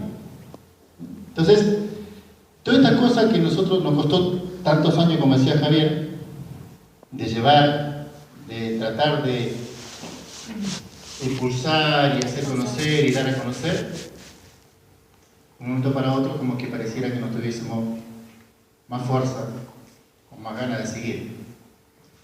Y cuando nosotros hablamos de esta interculturalidad, estamos hablando de la cuestión recíproca. Por eso nosotros decimos, también a nosotros nos gusta que lo escuchen, nos gusta hablar, nos gusta decir las cosas como son, pero también nos gusta escuchar al resto. Entonces, ¿para qué? Para conocernos, porque no nos conocemos, amigos, amigas, no nos conocemos. Entonces, ¿cómo vamos a crear confianza entre nosotros si no nos conocemos? ¿Cómo vamos a hacer una fuerza de alianza estratégica o de aliados estratégicos si no nos conocemos? Nosotros aquí, con Morita, que era más guapa, como ella dijo, ¿no? ¿Por qué malo? Es la realidad. ¿Vos por qué me conociste? Por la lluvia. La lluvia y lo que. Bueno. Entonces, nos conocemos, ella tenía 18 años. Yo, por supuesto, estaba más flaco, más joven, no peinaba cana, tenía pelo largo, más pelo, no se me estaban volando los techos. Entonces, pero nos conocimos a y ¿cómo dijo Mora?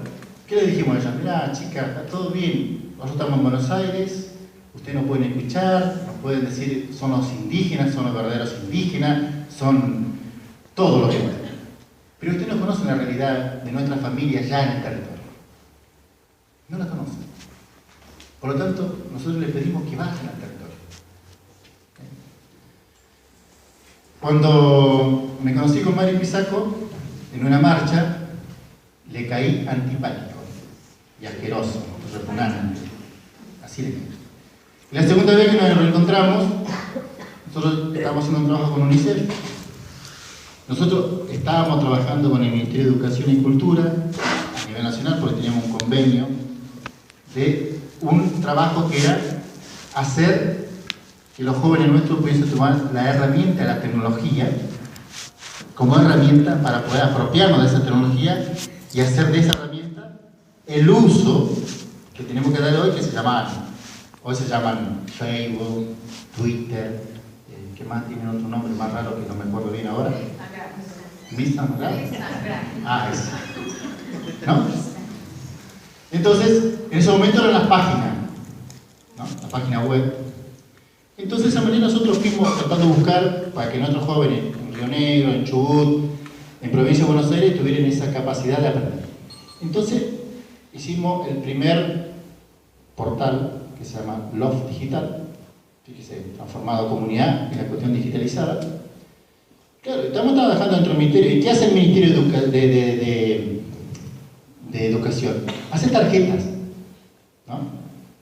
Entonces yo tuve el grave error, pero después dije, no, ¿por qué voy a tener grave error? Si uno es lo que es. A mí no me hace mal la tarjeta, ni menos. No me hace mal que estar en Buenos Aires o estar en Nueva York. O sea, no me hace nada. Sigo siendo lo que soy. Cuando lo volví a reencontrar a Mari, que estaba allí en Ñorquinco, fuimos a hacer un trabajo con la Escuela 29, con los jóvenes, con la comunidad. Y le digo, bueno, mira, acá te dejo mi tarjeta. Cuando mira la tarjeta me dice, nosotros trabajamos acá en territorio, no estamos atrás del mostrador, en el Ministerio de Educación. Me largó toda la cuestión. Yo no escuché. ¿Qué va a hacer? Escuché. Pero después con el tiempo también nos fuimos dando cuenta que no sabía muchas cosas del territorio que ella decía. Entonces, fuimos ajustando cosas del aprendizaje, de aprender el uno con el otro. Y eso es lo mejor que hay, fortalecerlo el uno con el otro. Y aquí no hay una cultura ni superior ni inferior. Hay culturas distintas, diferentes, y en esa cuestión no hay alguien que la sabe todo. Alguien que dice, no, yo, papá la tiene clara, ¿viste? Bueno, qué bueno que la tiene clara. Entonces, todas esas cuestiones que a veces hace al ego, ¿no? Y sobre todo esto, hacemos cargo a los hombres, nosotros no, nosotros tenemos que mostrar que somos machitos, que somos capaces, ¿no? Entonces, hace una realidad que se ve que los pueblos originarios han venido haciendo, construyendo a lo largo y lo ancho de este territorio, de este país, de este continente y del mundo. Entonces, hoy en día hemos podido tener una legislación, reconocimiento a nivel nacional, una ley nacional, 2007, donde hay 3 capítulos sobre cómo implementar la modalidad intercultural en las escuelas. Lo hemos hecho en Río Negro, pero también tenemos derechos, como decía Javier, ganado de hace muchos años, desde el año 45 en adelante hasta esta época, derechos internacionales y derechos constitucionales. Entonces, ¿qué significa esta realidad? De que podemos hacerlo. Y hoy estar aquí significa que ustedes estén aquí, y nosotros estemos aquí también, significa que podemos construir un mundo intercultural, que somos capaces de construir una sociedad intercultural, que somos capaces de tener un barrio intercultural, que somos capaces de tener una escuela intercultural. Pero no es. Y una cosa que por ahí no profundizó mucho Mari, fíjese que los trabajadores y trabajadoras de la educación, cuando a veces se tocan ciertos intereses, se enojan. Y sobre todo cuando hay una cuestión de puesto de trabajo. Fíjense nosotros cuando decimos, bueno, la comunidad nombra a su maestro intercultural. Lo nombra la comunidad. Y ese maestro intercultural no es que se fue a hacer 4 años en su formación docente, estudió en una carrera universitaria, o fue antropólogo, arqueólogo, historiador, fólogos. No, la comunidad lo eligió. Y la comunidad es la que lleva el proyecto adelante. Entonces, la primera vez tuvimos un gran encontronazo con el sindicato de la educación en Río Negro. Porque tuvimos todo este roce. No, porque acá vienen por puntaje, vienen por esto, ¿qué quieren los indígenas? ¿Qué quieren los mapuches sacarnos el trabajo? Nosotros tenemos derecho. Nadie está negando tu derecho. Lo que estamos tratando es fortalecerlo. Pero esto cuesta a veces entender. Cuesta, ¿por qué? Porque, fíjense, de la noche a la mañana que los indígenas no existíamos, 90, estamos en 2017. Es decir, tenemos derecho a la educación, tenemos derecho a la salud, que tenemos gobierno propio, esto está loco. Y ni hablar. Quieren hacer un país aparte. Claro, quieren hacer un país aparte. Entonces, y una cosa que, para ir cerrando, para dar changüí a la pregunta, a la charla, a la cosa que quieren hacer ustedes, una cosa que siempre dijeron nuestros mayores, nuestros ancestros dijeron Winca, la palabra Winca. Y la palabra Win es costumbre, y K es lejos. Winca, costumbre que viene de lejos. No dijeron gringo de, rubio de, españoles de, alemanes de, francés de, no. Winca, costumbre que viene de lejos. Entonces, esta realidad quiere decir que acá no hay una cuestión de xenofobia y no hay una cuestión racial, ni menos de una discriminación.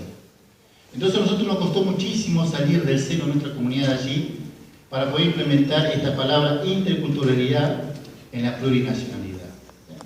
Entonces, para poder justamente fortalecer todo ese espacio, es que aquí los amigos y amigas de CONIPAD, del centro La Ronda y el Frente Grande, Patria Grande, el Frente Grande que se dice. Me cayó la sopa. Justamente hicieron todo este esfuerzo para estar nosotros acá. Nosotros venimos del sur, ¿no? Allá del Bolsón. Así que todas las personas que quieren ir para el sur están invitadas. Avísenos cuando van a llegar. El territorio es amplio, hay que ir con ganas de trabajar, con ganas de hacer cosas, así que bueno. Así como vieron las chicas, ¿vieron la foto? Hemos sobrevivido ahí está. Así que bueno, ese sentido. De esta manera queremos decirles que bueno, que ustedes tienen ahora la palabra, que ustedes pueden hacer la reflexión, quieren hacer preguntas, quieren tener su idea, quieren hacer su, no sé, lo que ustedes quieren hacer, lo pueden hacer. Después, antes de irnos, queremos hacer un reconocimiento a esta institución que nos permite y nos cobija aquí. También queremos mostrar un video que hicimos juntamente con las chicas, de lo que es cuando uno está lejos del territorio, ¿no? Que hicimos con Ubanet, un proyecto de Ubanet que se dio en el gran conurbano de Buenos Aires, para que ustedes puedan tener, y bueno, de esa manera agradecer. Bueno, así que dejamos que circule la palabra, que circule el kimono, y bueno, estamos desde ya muy agradecidos, muy fortalecidos, y bueno, ojalá que primero para ella, no es una docente jubilada, es una docente que tiene sabiduría, que tiene acumulación de enriquecimiento, que lo puede volcar cuando pueda. Jubilada para el sistema. Es docente. Sigue en su convicción, sigue en sus convicciones, etc. Y lo otro es, no es que el pueblo mapuche sea el más valiente y el más fuerte y el que la tiene más clara. Es el último pueblo que fue colonizado, apenas hace 125 años que llegó el Estado argentino a nuestros territorios, que nos corrió de este espacio. Entonces, el otro pueblo que tiene 300 años, 400 años, la colonización ha sido inmensa y la transformación ha sido inmensa. Lo que nos llevó a nosotros es que, a pesar de que podemos tener esa fuerza de autonomía y libre determinación en nuestro territorio, también hemos sido más colonizados fuertemente, en el sentido, por ejemplo, aquí me indica la doctora, de esta realidad, de este mapa. Por ejemplo, esto es nuestro territorio ancestral, mapuche. Y aquí no está, se podemos contar todo, pero por acá creo que debe estar Chivilcoy. Por ahí.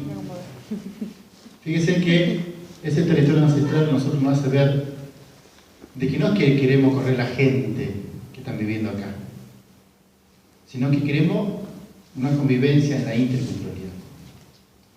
Y con los demás pueblos sí tenemos una relación inmensa, porque hemos podido reivindicar a 38 pueblos originarios en Argentina. De 12 o 13 que se decía en el año 90, hoy, así, con su lengua, con su cultura, con su desarrollo filosófico, espiritual, religioso, hay 38 pueblos originarios en Argentina. Entonces, desde esa realidad, sí, nosotros pudimos tener esa gran valentía porque no tenemos miedo. Eso es una realidad, no tememos. Entonces, por ahí el otro pueblo que está más colonizado tiene otra influencia, que ha sido más sometido. También nosotros hemos sido sometidos, pero no tanto. Entonces ese sometimiento es que hace a nosotros que podemos salir a enfrentar. por más allá que a veces nos vienen matando o nos hacen encarcelamiento, o como decía Mario, bueno, mientras nuestros mayores estaban en la cárcel, los otros estaban alambrando. Pero frente a esa ocasión, nosotros le fuimos diciendo al resto de los pueblos que éramos originarios, que teníamos una ascendencia. Y originarios podemos ser en el mundo. En el mundo hay más de 5.000 culturas de pueblos originarios. Entonces, pero nosotros ¿qué hemos decidido? Hemos ido tratando de buscar los estatus internacionales, que son las esferas internacionales, para poder que todos estos derechos sean respetados. Pero hoy bien, la política del Estado, o los gobiernos del Estado, no tienen la misma mirada que nosotros. Entonces, es ahí donde nosotros vamos a esa discusión. Entonces, damos fuerza a aquellos hermanos que no tienen fuerza, por eso tenemos un grito que se llama Marichihuevo. Marichihuevo es 10 veces volveremos, 10 veces estamos en pie, 10 veces venceremos.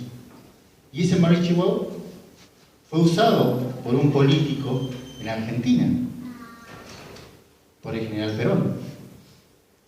Si un compañero muere, 10 se levantarán.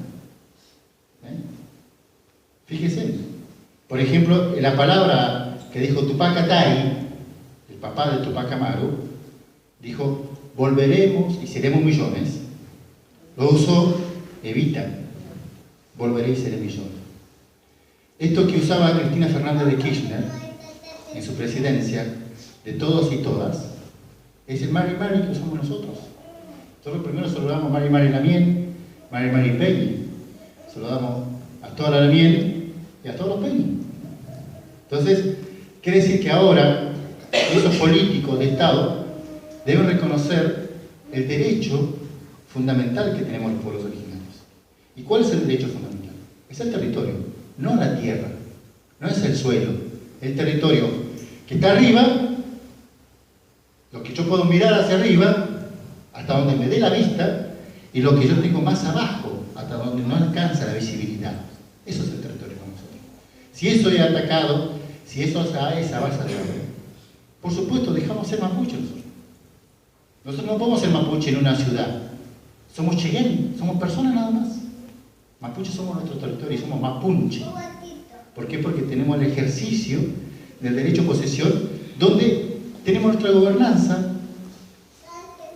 Mari, cuando conoció nuestra comunidad Futanicón, le llamó mucho la atención porque no tenemos alambrado nosotros en nuestra comunidad. Y ustedes saben que en nuestra comunidad no existe el bimetal, existe el transfugimento, el darnos entre sí. Reconocer que si yo tengo 1 kilo de yerba y él no lo tiene, y él tiene una paleta de carne, aquí está el kilo de yerba y él me puede dar la paleta de carne. Pero eso, hacerlo con el resto, no puedo. Yo no le puedo decir al colectivero, o el que tiene el tren, o el que me lleva una camioneta, che, toma un chivo y llévame. No, yo te cobro el viaje tanto peso. Y esa es la que hoy la fortaleza que tenemos nosotros para poder proyectarlo, porque tenemos proyecciones. Tenemos un plan de vida que se llama Cumejerén, pero no el plan de vida porque queremos hacer una vida social mejor, que es saber vivir, y el vivir bien es no contaminar nuestro territorio, no contaminar nuestras aguas, y ojalá que las presentes generaciones puedan garantizar ese derecho. Esa es nuestra lucha. Una cosita, Ignacio, funcional, en relación a lo que vos decías, también ya de la década del 90 para adelante existieron organizaciones que nucleaban a todos, que nuclearon a todos o muchos pueblos originarios de acá de Argentina. Ignacio y de hecho Mora también participó de lo que fue la OMPIA, la Organización de Naciones y Pueblos Originarios de Argentina. Son experiencias que con sus errores y sus virtudes muestran que, pues decía, bueno, ¿por qué? Bueno, se han unido, en algún momento están unidos y hay organizaciones. O el Parlamento Mapuche, o el Neuquén, o tenemos el plurinacional. Eso le iba a decir yo, el Consejo Plurinacional. Tenemos un Consejo Plurinacional a nivel nacional. La organización que nos nuclea a los pueblos indígenas a nivel nacional. Entonces eso es lo más importante. Y ahí se delinean las políticas. Sí, ahí es un poco de nuclear todas las comunidades, además por ahí a nosotros como pueblo nos sirve aprender estas cuestiones.